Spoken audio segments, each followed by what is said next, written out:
திருவடிகளே சரணம்.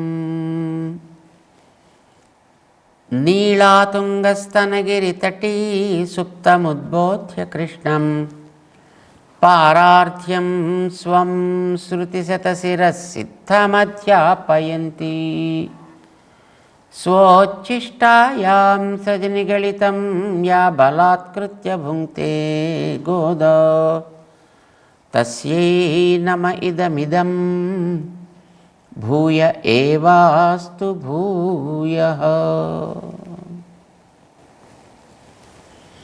జయ శ్రీమన్నారాయణ. ప్రియ భగవద్బంధువులారా, ధనుర్మాస వ్రతంలో ఈరోజు 26వ రోజు. 6 ఐదులుగా గోదాదేవి పాడిన 30 పాటల్ని విడదీస్తారు. అంటే ఒక్కొక్క 5 ఒక్కొక్క విషయాన్ని చెప్పేట్టుగా అన్నమాట. అందులో ఇంతవరకు 5 ఐదులు అయ్యాయి. 5 అయిపోయింది. 5 చివరి 5 పాటలు ఈవేళ నుంచి ప్రారంభమవుతాయి. అందుకనే కాబోలు గోదాదేవి పుట్టినటువంటి శ్రీవిల్లిపుత్తూరు అనే ఊరిలో ఆవిడ సన్నిధిలో ఇవాల్టి నుంచి నీరాటోత్సవాలని చేస్తారన్నమాట. అంటే గోదాదేవి స్నానం చేయడానికి వ్రతం అని చెప్పింది, కానీ అక్కడ స్నానం కనిపించదు మనకి పాటల్లో. కానీ అక్కడ శ్రీవిల్లిపుత్తూరులో గోదాదేవిని స్నానం ఆడిస్తారు. ఇవాళ నుంచి వరుసగా 5 రోజులు అన్నమాట నీరాటోత్సవాలని చేస్తారు. చాలా అద్భుతంగా చక్కటి అక్కడ పెద్ద పుష్కరిణి ఉంది. ఆ పుష్కరిణి తీరంలోకి అమ్మవారిని వేంచేపు చేసి అక్కడ అభిషేకాలు చేస్తారు. అభిషేకం అంటే ఏమిటి అనేది గోదాదేవి పాటల్లో చెప్తుందన్నమాట. అది ఈ వేళ నుంచి. ఇది ధనుర్మాస వ్రతం. మన వాళ్ళంతా కృష్ణుడి దగ్గరికి వచ్చారు.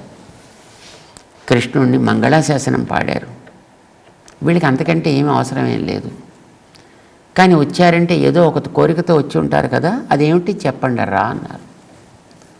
అంటే నీవే కావాలయ్యా అన్నారు. అంటే అబ్బబ్బే కాదురా అన్నాడు ఆయన. కాదు, నువ్వెవరో మాకు తెలుసును అని చెప్పారు. ఇతి మాం యోభిజానాతి కర్మభిర్నసబధ్యతే 4వ అధ్యాయం చెప్పాడు. నేను ఎలా పుడతానో, ఎలా ఉంటానో, ఏం చేస్తానో తెలిస్తే వాడు ఈ కర్మలకి బద్ధుడు కాడు సుమా అని చెప్పాడు ఆయన.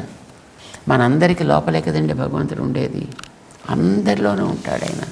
ఆస్తికుడు నాస్తికుడు, ఈ మతం ఆ మతం అనేటువంటి తేడా ఏం లేదు. అన్ని ప్రాణుల్లోనూ కూడా ఆయన అంతర్యామిగా ఉంటాడు. అది రహస్యంగా పెరగడం. అది సరే, మీరంతా ధనుర్మాసం అంటున్నారు. దీనికి ఏమైనా ప్రమాణం ఉందా? ఎప్పుడైనా ఎక్కడైనా ఎవరైనా చేశారా? ఆ చేసిన వాళ్ళు ప్రామాణికులా? చెప్పండి ముందరా అని అడిగాడు ఆయన. అడిగాడు కానీ ఆయన వినే స్థితిలో ఉన్నట్టుగా కనిపించలేదు వీళ్ళకి. ఎందుకంటే వీళ్ళు ఇంత శ్రద్ధతోటి, ఇంత విశ్వాసంతో, ఇంత భక్తితో వచ్చారేమో. అది చూసి ఆయనకి ఎంత ఆనందమే. ఎందుకంటే సాధారణంగా ఈ ప్రపంచంలో డబ్బులు కావాలి, ఉద్యోగాలు కావాలి, సంతానం కావాలి, వివాహాలు కావాలి, లేదా ఆరోగ్యాలు కావాలి, ఇలా అడిగేవాళ్ళే ఉంటారు తప్ప అయినా నువ్వు కావాలని అడిగేవాళ్ళు ఎవరు ఉంటారండి ఈ ప్రపంచంలో? సరేనా, అలా పాపం చూస్తూ ఉండిపోయాడండి ఆయన. చూస్తే పాపం మన వాళ్ళకి అనిపించింది, ఏంటో ఆయన మనకేసి చూస్తున్నాడు, వింటున్నట్టే నిలబడ్డాడే కానీ మనస్సులో ఉన్నట్లేదు. బహుశా ఆయన ఎక్కడో ఏదో ఆలోచిస్తున్నాడు. అలాంటి వాడికి మనకి చెప్పే ఉపయోగం ఏమిటి కనుక అని ఒకసారి భుజం తడుతున్నాడు. 26వ పాట చాలా అద్భుతమైనటువంటి పాట పాడింది మన గోదాదేవి స్వామి దగ్గరికి వచ్చి. మాలే మణివண்ண మార్గழி நீராடுவான் மேலையார் செய்வனகள் வேண்டுவன கேட்டியேல் ஞாலத்தையெல்லாம் நடுங்க முரல்வன பாலன்ன வண்ணத்துன் பாஞ்ச சென்னியமே போல்வன செங்கங்கள் போய்ப்பாடுடையனவே சால பெரும் பறையே பல்லாண்டி செய்ப்பாரே கோல விளக்கே கொடியே వితానమే ఆలి నిలయాయి అరుణ్ ఏలోరెం బాబాయి. పిలిచారు స్వామి. స్వామి చూశాడు. అలా చూస్తూ ఉండిపోయాడు పాపం వీళ్ళని. చూస్తే వాళ్ళకి తెలిసింది పాపం ఎంత వెర్రి ప్రేమ, పిచ్చి ప్రేమ, వ్యామోహం అంటాడు దాన్ని. మామూలుగా తెలివి కొంచెం పండితే జ్ఞానం, జ్ఞానం కొంచెం పండితే భక్తి కొంచెం ముదిరితే మోహం ఇంకా పెరిగితే వ్యామోహం, ఆ వ్యామోహంలో వెర్రి వ్యామోహం. నువ్వు వెర్రి వ్యామోహం అయ్యా. మాకు ఈవేళ తెలిసింది. మాకు నీ ఎందు వ్యామోహం అనుకున్నాం ఇప్పటిదాకా. కాదు పొరపాటు పడ్డాం మేము అణువులం. మాకు అణువంతే ఉంటుంది. నువ్వు విభువి, నీకు విభువంత ఉంటుంది. నీ వ్యామోహానికి హద్దు లేదు. మాలే ఓయే పిచ్చి వాడా కాదు, పిచ్చి అంటే ఇందులో కల్తీ లేనటువంటి ప్యూర్ పిచ్చి ప్రేమ నువ్వు. మాలే అది మీకు ఎలా తెలుసును నాలో ఉందని అని కొంచెం కంగారు పడ్డాడు ఆయన. అంటే అది చెప్పాలటయ్యా, మణివಣ್ణ నీకు ఈ జీవులందరి మీద ప్రేమ సమానం. ఉన్న ప్రేమని బయటికి ప్రకటించేటటువంటి దేహం నీ యొక్క దేహం. నీది అసాధారణ దివ్యమంగళ విగ్రహం అనటం కదా భగవంతుడిది. మనందరి శరీరాలు కూడా ప్రాకృతికమైనవి, కానీ భగవంతుడికి ఉండేది అప్రాకృత దివ్య మంగళ విగ్రహమైంది. ఈవేళ వీళ్ళందరినీ చూసిన తర్వాత ఆయనలో కలిగిన ఆనందం అలా పైకి పెరుగుతుంటే చూసి ఆయనలో మణివಣ್ణ నీ లోపల ఉండే ప్రేమ మాకు కనిపిస్తోందయ్యా. నువ్వు మణి వంటి వర్ణము కలిగిన వాడివి, మణి వంటి స్వభావం కలిగిన వాడివి. మణి అంటే మనకు తెలుసును, అతి విలువైనటువంటి స్టోన్ కదా, కోట్ల ఖరీదు చేస్తుంది అది. కానీ భగవంతుడిని కేవలం భగవంతుడి కోసమనే ప్రేమించేవాళ్ళు, అలాంటి వాళ్ళు చాలా అరుదుగా ఉంటారు కదండి. వీళ్ళందరూ అలాంటి స్వభావం కలిగిన వాళ్ళు. అంచేత వీళ్ళకి భగవంతుడు తన యొక్క తత్వాన్ని దర్శింపచేస్తాడు. నల్లనివాడు కమల నయనంబులవాడు అని అంటారు కదా. సహజంగా నల్లనివాడు మంచి నీలివర్ణంతో ప్రకాశించేవాడు కనుక మణివಣ್ణ అన్నారు మనవాడు. సరే, తనలో ఉండేటువంటి రహస్యం అంతా తెలిసిపోయింది వీళ్ళకి, తనకి ఇంత ప్రేమ ఉందని వాళ్ళు తెలిసిపోయింది అని కొంచెం కంగారు పడ్డాడు పాపం. సరే, ఆయన సర్దుకొని వెంటనే సర్లేండి, ఇది పొగడతలకేం కానీ ఇది నాకేం అలవాటే, చిన్నప్పటి నుంచి మా అమ్మ నన్ను అట్లాగే పిలుస్తూ ఉంటుంది. స్నానానికి పిలిచినప్పుడు కూడా మాణిక్యమే ఎన్ మణియే మంజనమాడ నీవారాయ్, ఓ నా మంగారు మణి రా నిన్ను స్నానమాడిస్తా అని పిలిచింది. సరే, మీరు అట్లానే పిలుస్తున్నారు, సంతోషం మీకుండే ప్రేమకి. సరే, ఇంతకీ మీరు ఎందుకు వచ్చారో చెప్పండి అని అడిగాడు. మార్గడే నీరాడువాన్, మార్గశీర్ష స్నానం చేయడానికని మేము వచ్చామయా. ఈ ధనుర్మాసంలో మనం చేయాల్సింది స్నానం అని కదా గోదాదేవి చెప్పింది. నీరాడపోదువీర్ అని మొట్టమొదటి చెప్పింది. మేమంతా వచ్చింది దానికోసం వచ్చాం. మార్గడి నీరాడువాన్, మేము ఆ స్నానం ఆడినప్పుడు మాతో పాటు నువ్వు కూడా ఉండి దాంట్లో మమ్మల్ని స్నానం ఆడిస్తాను అని, తద్వారా లోకానికి క్షేమం కలుగుతుందని నువ్వు చెప్పావు కదా. అదిగో మేము ఆ స్నానం చేయడానికి అని వచ్చాం. సర్లే, వచ్చారు, బాగానే ఉంది. మీరు చేసేటటువంటి ఈ స్నానం అనే ఈ వ్రతానికి ప్రమాణం ఏమైనా ఉందా అంటే ఏం ప్రమాణం కావాలి? వేదాలు చెప్పాయా? ఇతిహాసాలు చెప్పాయా? పురాణాలు చెప్పాయా? ఏమైనా ఆగమాలు చెప్పాయా? ధర్మశాస్త్రాలు చెప్పాయా? ఎక్కడ ఉంది అని మీరు చేస్తున్నారు? శాస్త్రం చెప్పినట్టు చేస్తేనే మంచి ఫలితం వస్తుంది. శాస్త్రం విధిని ఉత్సృజ్య వర్తతే కామకారత. ఎవడైనా శాస్త్రం చెప్పిన దానికి విరుద్ధంగా శ్రద్ధగా చేసినప్పటికీ కూడా అది వాడికి ఇక్కడ సుఖాన్ని కలిగించదు, అక్కడ సుఖాన్ని కలిగించదు. అంచేత మీరు చేసేదానికి ప్రమాణం ఏమిటో చెప్పండి. మాకు అవన్నీ తెలియవయ్యా, మేమంతా గొల్లపిల్లలం, కుడి ఎడమలకి తేడా తెలియని గొల్లపిల్లలం అయ్యా, మాకు అవన్నీ మేము చెప్తావు. మరి ఏదో ప్రమాణం లేకుండా, శాస్త్ర ప్రమాణం లేకుండా చేయడానికి వీల్లేదు కదా. ఉంది మాకు ప్రమాణం, చెప్పండి ఏమిటో అది. మాకు పూర్వులైన మేలయార్ సేవనహళ్, మా పెద్దలు చేశారు. పెద్దలు చేసిందని ఏమంటారు? ధర్మజ్ఞ సమయ అని అంటారు. అదే మొట్టమొదటి ప్రమాణం.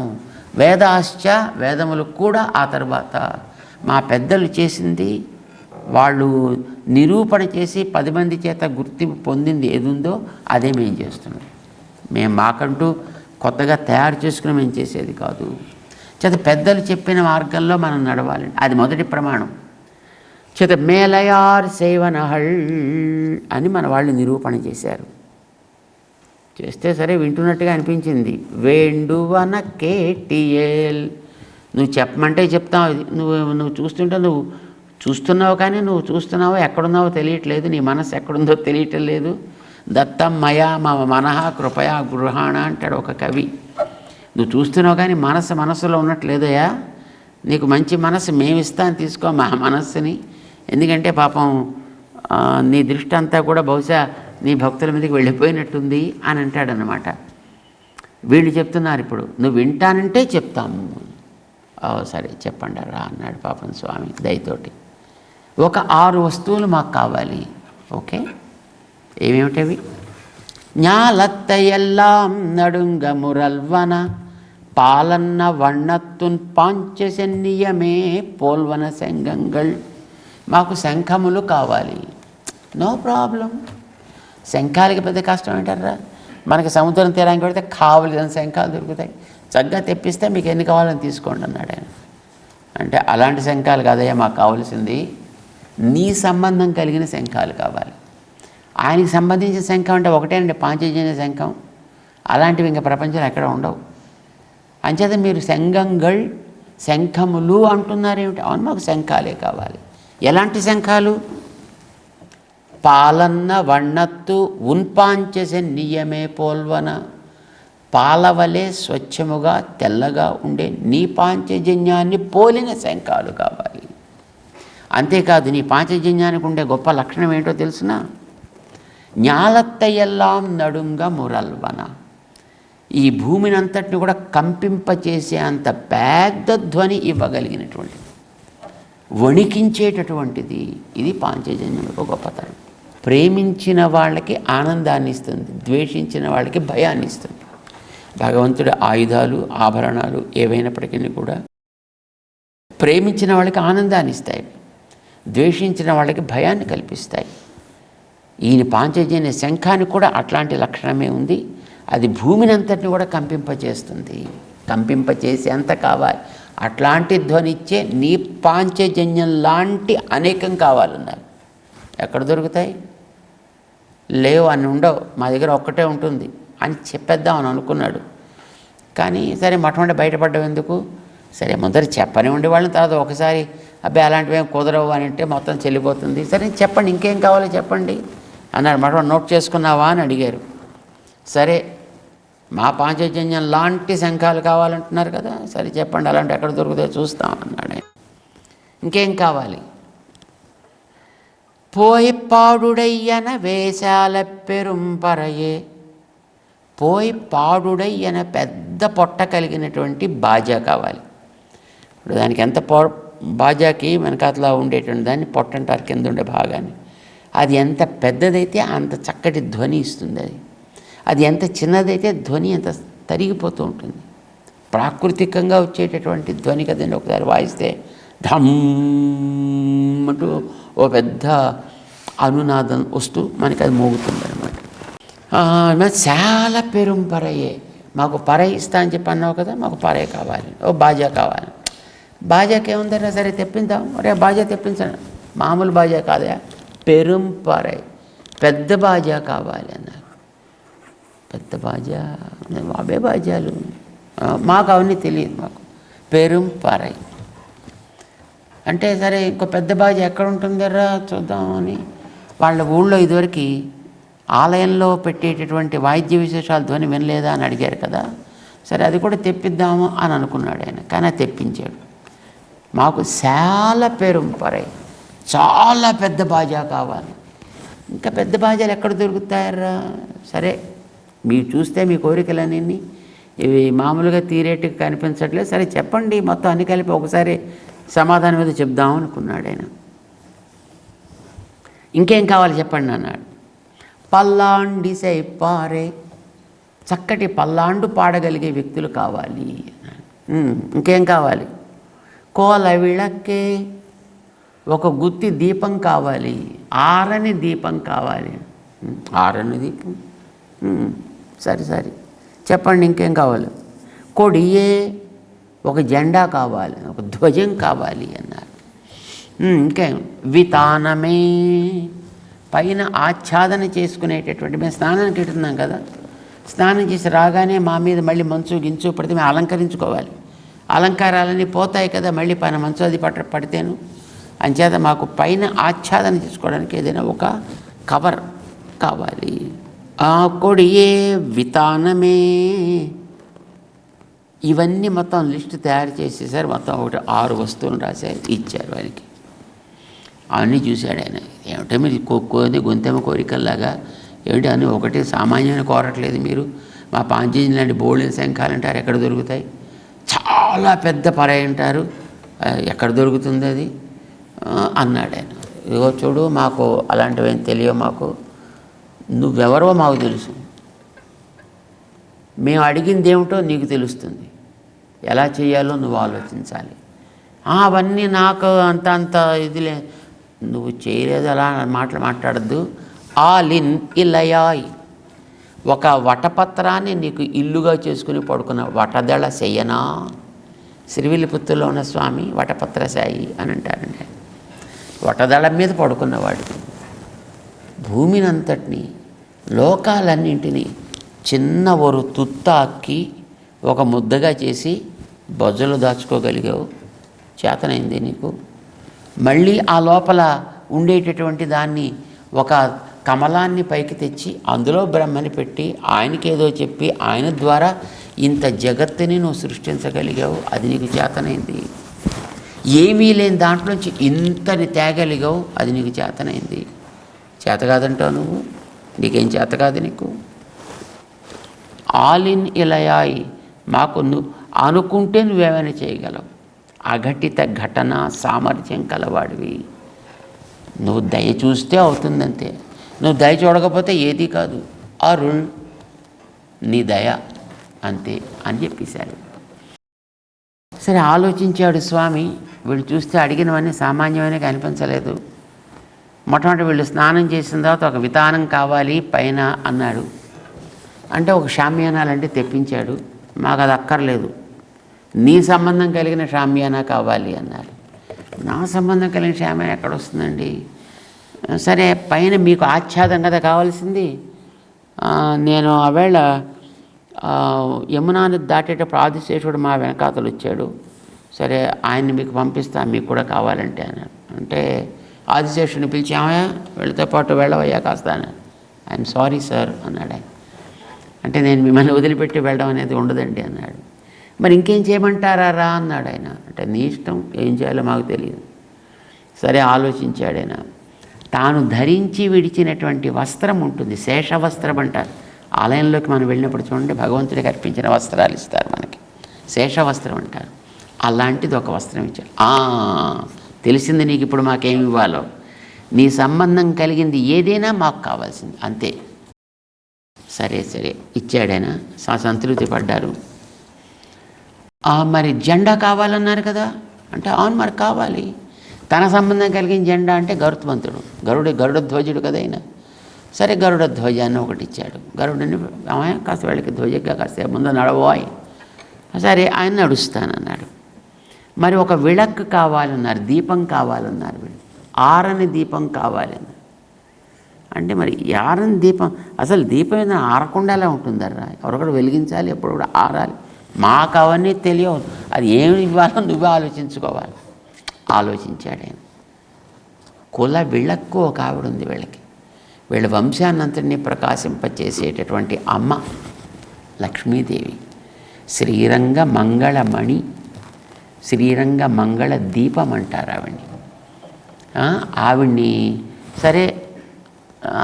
సరే నువ్వు వీళ్ళతో పాటు ఆ వ్రతానికి మరి సంసిద్ధం కండి అని పంపించాడు అమ్మని. ఆవిడ మాకు దీపం, ఆరని దీపం, మొబైల్ దీపం ఆవిడ. సరే సరిపోయిందన్నాడు. పల్లాండు పాడేవాళ్ళు కావాలి అని అడిగారు ఈయన. సరే పల్లాండు పాడింది వీళ్ళ నాన్నగారే కదా, విష్ణు చిత్తుల వారు. అయ్యో విష్ణు చిత్తుల వారిని తీసుకోండి అని ఇచ్చాడు ఆయన. అంటే మాకు అలా వద్దాయా? ఎందుకంటే ఆయన పాటలు పాడుతూ అడియోమోడు నిన్నోడు, నువ్వు బాగుండాలి, భక్తులు బాగుండాలి, అందరూ బాగుండాలన్నారు. మాకు అందరినీ కలిపేసి అలా మంగళం పాడినవాడు మాకు వద్దు. భక్త గోష్ఠికి మాత్రమే మంగళం పాడేవాళ్ళు కావాలి అంటే పాపం ఆలోచించే బాధ్యత మా భగవంతుడి మీద పడింది ఇప్పుడు. సరే చూశాడు ఆయన. నమ్మాళ్ళ వారిని ఒకరున్నారు మన ఆళ్ళవార్లలో. ఆయన పొలిగ పొలిగ పొలిగ పోయిత్తు వల్లుయురి చాపం అంటూ మన ఆచార్యుల యొక్క దర్శనాన్ని ముందే చూసి రామానుజుల వంటి మహానుభావులు ఈ లోకంలో భగవంతుడి యొక్క స్వరూప స్వభావాలని స్థిరపరచడానికి వస్తారు అని వారు గమనించి అప్పుడే మంగళం పాడారండి. వారు భక్తులకే పాడారు మంగళం అంతే. వాడు అంచేత ఈయన అలా పాడిన వాళ్ళు ఉన్నారు, ప్యూర్గా పట్టుకొచ్చి ఇచ్చాడు. భేష్, అది కూడా నీకు తెలిసింది, చాలా సంతోషం. మరి ఇంకా మాకు బాజా కావాలి కదా, ఇవ్వమన్నారు. సరే బాజాలు ఏముంటాయి అబ్బా అని ఆలోచించాడు ఆయన. చూస్తే వాళ్ళ ఊళ్ళో ఆలయంలో ఉండేటటువంటి వాళ్ళ కోసం వాడేటటువంటి ఒక బాజా ఒకటి ఉంది, తెప్పించి ఇచ్చాడు. మాకు చాలదన్నారు. చాలా పెద్ద బాజా కావాలన్నారు. ఇంకేముంది, ఒకసారి జాంబవంతుడు భగవంతుడు త్రివిక్రములుగా లోకాలు కొలిచినప్పుడు ఆ పాదం చుట్టూ తిరుగుతూ ఇదే మనం ఆశ్రయించదగిన పాదము, చరణం శరణం ప్రపద్యే అంటూ బాజా కొట్టేటండి ఆయన. అది తెప్పించి ఇచ్చాయండి. ఇది పెరుంపరై, ఇది పెద్ద బాజా, కానీ మాకు ఇంకా పెద్ద బాజా కావాలన్నారు వీళ్ళు. వీళ్ళకి తృప్తి లేదు వీళ్ళకి. సరే చాలా ఆలోచించాడు, ఎక్కడ ఉంటుంది అబ్బాయి ఏమిటా అని. ఇప్పుడు జ్ఞాపకం వచ్చిందండి. తను ఘట నృత్యం చేసేవాడండి కృష్ణుడు. చేసినప్పుడు తన పొట్టకు కట్టుకుని ఒక బాజా ఇలా వాయిస్తుంటారు, తబలాలాగా. దాని మధ్యలో అంటారు, దాని తప్పెట్లు అంటారు. ఇలా పొట్టకు కట్టుకుని దాని మీద ఇలా వాయిస్తారనమాట. అలాంటివి తెప్పించాడు. ఇది ఆయన తనకి కట్టుకుని వాయించేది, ఆయన సంబంధం కలిగినది. అది సరే పట్టుకొచ్చి పెట్టు. ఇది చాలా పెద్ద బాజా మాకు కావలసింది. ఏదైనా భగవత్ సంబంధం కలిగింది మనకు కావాలండి. అది లేనిది ఎంత గొప్పదైనా మనకి పెద్ద విలువైంది కాదు. సరే తెలిసింది నీకు, చాలా సంతోషం. ఇంకా మిగిలిన ఆ శంఖాలు ఉన్నాయి, మరి తెచ్చిపెట్టావు కూడాను. మరి శంఖాలంటే పాంచజన్యం ఒక్కటే ఉంటుందరా? ఏమో మాకు అవన్నీ తెలియదా అంటే ఆలోచించి ఆయన తన ఊళ్ళో ఆలయంలో వెள்ளై విళిసెంగిన్ పేరరవం కీర్తిలయో అని 6వ పాటలో మొదటి గోపికని లేపేటప్పుడు జాముకి మారే సేవకుల్ని పిలవడానికి వాడే శంఖం ఒకటి ఉంది. సరే దాన్ని తెప్పించి ఇచ్చాడండి. సరే బాగుంది, కానీ మాకు కావాల్సింది ఇది కాదే, శంగంగళ్ అని మేము బహువచనం చెప్పాం. మాకు ఇంకొక శంఖం, పెద్ద శంఖం కావాలి. పాంచజన్యం ఒకటి, ఇప్పుడు గుళ్ళో తెచ్చింది ఒకటి, మాకు ఇంకోటి కూడా అయితేనే మాకు బహువచనం అవుతుంది, లేకపోతే ద్వివచనం అవుతుంది అన్నాడు. ఏముంది మరి ఇంకా అలా వేరే ఏముంటాయి? ఇంకా ఏముంటాయంటే మమ్మల్ని అడుగుతామేమిటి? ఆలిన్ ఇలయ, ఇది కీవర్డ్ అండి, ఇది పాస్వర్డ్. ఇది మాట్లాడితే ఇంకా ఆయన ఏం చెప్పడానికి ఉండదు. అంటే అన్నీ చేయగలడు ఆయన. ఏది చేయటానికి అవకాశం లేనిదో కూడా చేయగలిగినటువంటి సామర్థ్యం ఆయనలో ఉంది. అలా ఉంటేనే కదా ఆయన సముద్రంలో పడుకున్నాడు ఆకు మీద. అలా దిశలోంచే కదా మొత్తం ప్రపంచాన్ని అంతా సృజించగలిగాడు. చేతను ఏం చేయలేవు. ఆలిన్ ఇలయాయి అంది గోదాదేవి. ఆలోచించాను కాసేపు. దొరికింది ఒకటి. ఇదివరకు పశువులను మేపుకునేటప్పుడు ఆయన పొద్దునుంచి పశువులు మేపుతుంటే అలా తిరుగుతుంటాయి కదా వనంలోను. సాయంకాలం మళ్ళీ ఇంటికి వెళ్ళాలనుకునేటప్పుడు వాటిని త్వరగా రప్పించడం కోసం తన దగ్గర ఒక శంకు ఉండేదిటండి, ఒక శంకు బోర అలాంటిది. దాన్ని తీసి ఊదితే మొత్తం ఎక్కడుండే పశువులైనా వచ్చేసేవన్నమాట. అది గుర్తు అనమాట. అది ఆయన తన దగ్గరే పెట్టుకుంటాడు ఇప్పుడు. ఒక పక్కన మురళి, ఇంకొక పక్కన ఆ శంకును ఆయన తన దగ్గర నడువు కట్టుకుని ఉంటాడు ఆయన. సరే అది తీసుకొచ్చి, ఇది మాకు కావాల్సింది, నీ సంబంధం కలిగిందని చెప్పాం కదా. చేత నువ్వు ధరించినటువంటి శంఖం, నువ్వు ధరించినటువంటి బాజా, నీ సంబంధం కలిగిన అమ్మ, నీ సంబంధం కలిగిన పాట పాడేవాళ్ళు, నీ సంబంధం కలిగినది జెండా, ఇవి మాకు కావాల్సిందయ్యా, ఆచ్ఛాదన వస్త్రం, ఇవన్నీ అడిగారు. సరే పాపం ఇవన్నీ విన్న తర్వాత ఆయన అరుళ్ దయ అంతే అన్నారు. అంతే, ఇంక పాపం ఇంకా ఆయన ఏమీ అనలేడు. ఈ వస్తువులన్నీ పట్టుకొచ్చి ఇచ్చాడు. చాలా సంతోషపడ్డాడు. ఈవేళటి పాటలో భగవత్ సంబంధం కలిగిన శంఖ, దాంతోపాటు చక్రం కూడా అనుకోండి. ఇది సారూప్యం అంటారు దీన్ని. అంటే ఒక జీవుడు ఇక్కడి నుంచి మోక్షాన్ని పొందితే మొట్టమొదట ఆ లోకాన్ని చేరుతాడంటారు. వాడికి కర్మబంధం తొలగిపోయిన తర్వాత భగవద్ లోకాన్ని చేరుతాడు. చేరగానే అక్కడ అమానవ స్పర్శతోటి భగవంతుడి రూపము వంటి రూపం వస్తుందంటారు. అది 2. ఆ తర్వాత భగవత్ సమీపానికి చేరతాడు 3. ఆ తర్వాత భగవంతుని యొక్క సాన్నిధ్యంలో ఆనందాన్ని అనుభవిస్తాడు. ఇది 4. మోక్షం 4 రకాలు అంటారు. సాలోక్య, సారూప్య, సామీప్య, సాయుజ్యాలంటారు. నిన్నటి పాటలో ఆయన సన్నిధానానికి, ఆయన ఉండే స్థానానికి చేరారు, సాలోక్యమైంది. ఈవేళటి పాటలో మాలే అనేటువంటి ఈ పాటలో ఆయన రూపము వంటి రూపం, ఆయన ధరించిన శంఖం వంటి శంఖం, చక్రం వంటి చక్రం, ధనుస్సు వంటి ధనుస్సు, పరై వంటి పరై, ఇవన్నీ వాళ్ళు కోరారు. అంటే ఇవన్నీ భగవంతుని యొక్క సారూప్యానికి చిహ్నములు అన్నమాట. ఇది ఈవేళ మన వాళ్ళు కోరింది. రేపు భగవంతుని యొక్క అద్భుతమైనటువంటి సన్నిధానంలో ఆయనతో పాటు కలిసి వీళ్ళందరూ కూడా పాయసాన్ని ఆరగించాలని కోరుకుంటాను. దీన్ని ఏమంటారు? దీన్ని సామీప్యం. భగవంతుని సన్నిధానానికి చేరాలి, భగవంతునితో కలిసి ఉండాలని కోరుకుంటారు. అది రేపు పాయసానికి కోడారే పాట అని పేరు. కోడారే పాయసం చేస్తారు. అద్భుతమైనటువంటి పాయసం, ఖీర్ అంటుంటారు కదా దాని హిందీలో. అలాంటి పాయసం చాలా అద్భుతంగా చేస్తారు. అది కావాలి మాకు, నీతో కలిసి ఉండి దాన్ని ఆరగించాలి అని రేపు కోరుతారన్నమాట. ఈవేళ భగవంతుడు 6 వస్తువులు అడిగారు. ఇంక ఇప్పుడు కాదనడానికి ఏం లేదు. సరే, మొట్టమొదటి మీరు అడిగిన వారు మేము ఇచ్చేస్తున్నాం అన్నాడు. సరే, ఒకటి ఇచ్చాడు కనుక 2వ లిస్టు తీశారు. మళ్ళీని మాకు ఇంకో లిస్టు కూడా ఉందయ్యా అన్నాడు. అదేంటి? దాన్ని రేపు చెప్తారన్నమాట. మనం కూడా రేపు దాన్ని తెలుసుకుని మంచి పాయసాన్ని కలిసి ఆరగిద్దాం.